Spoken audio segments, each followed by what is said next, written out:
enchaîner la question de mon confrère avec la réponse de la France depuis les élections. Est-ce que l'appel a été trop prudent à votre avis? Est-ce qu'elle pouvait faire plus? Est-ce qu'elle peut faire plus maintenant? Voilà.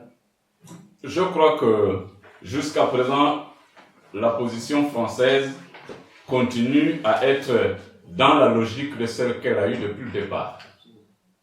J'ai suivi la position française qui était clairement de demander un récoltage transparent à la Sénat, un récoltage transparent à la Cour constitutionnelle, et vous avez suivi que c'est la même chose qui est demandée par le peuple gabonais, et que moi j'ai exprimé le 30 août, et raison pour laquelle, n'ayant pas été entendu, que j'ai démissionné, après avoir expliqué en vain à M. Ali, qui est passé à travers les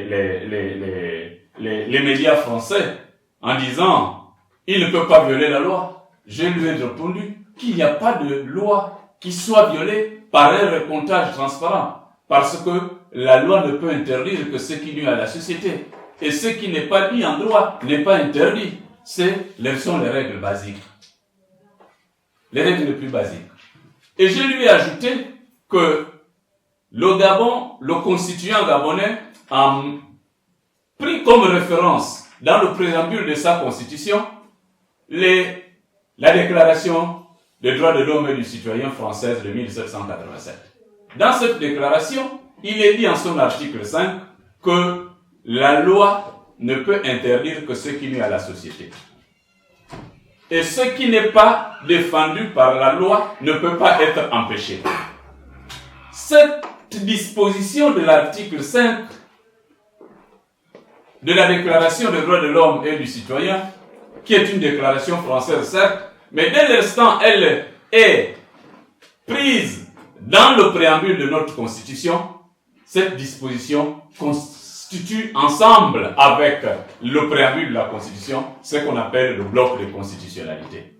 Donc à partir de ce moment, nous sommes totalement dans la légalité et même nous avons la couverture constitutionnelle pour que nous puissions accepter le recomptage. Rien n'est illégal et rien même n'est anticonstitutionnel. Et vous avez vu que cette question de la légalité ou de l'illégalité n'a pas été évoquée par la décision de la Cour constitutionnelle. Parce que tout simplement, ils savaient qu'ils sont sans argument. Ils n'avaient pas d'argument pour refuser le recomptage et ils ne l'ont pas évoqué, ils l'ont passé sous silence. C'est une technique qui est utilisée par un ensemble de personnes lorsque la bonne foi n'est pas au rendez-vous, on passe sous silence les questions gênantes. Et la France, elle aurait... Et donc la France est dans sa logique initiale, elle a davantage demandé que le recomptage soit fait.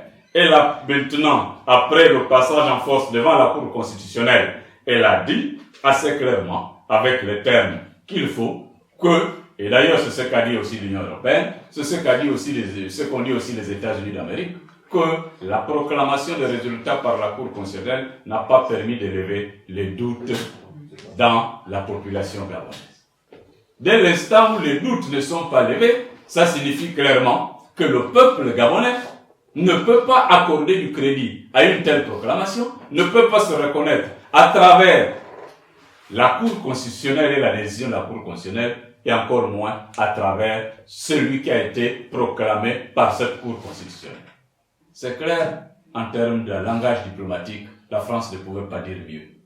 Et nous sommes satisfaits au niveau du peuple gabonais de cette position de la France, qui est une position constante depuis que cette crise a commencé. Nous sommes satisfaits de la position de l'Union européenne, qui est une position constante depuis que ça a commencé. Nous sommes satisfaits de la position des États-Unis d'Amérique, dont vous pourrez noter qu'ils sont même allés un peu plus loin en demandant que la Cour constitutionnelle puisse clarifier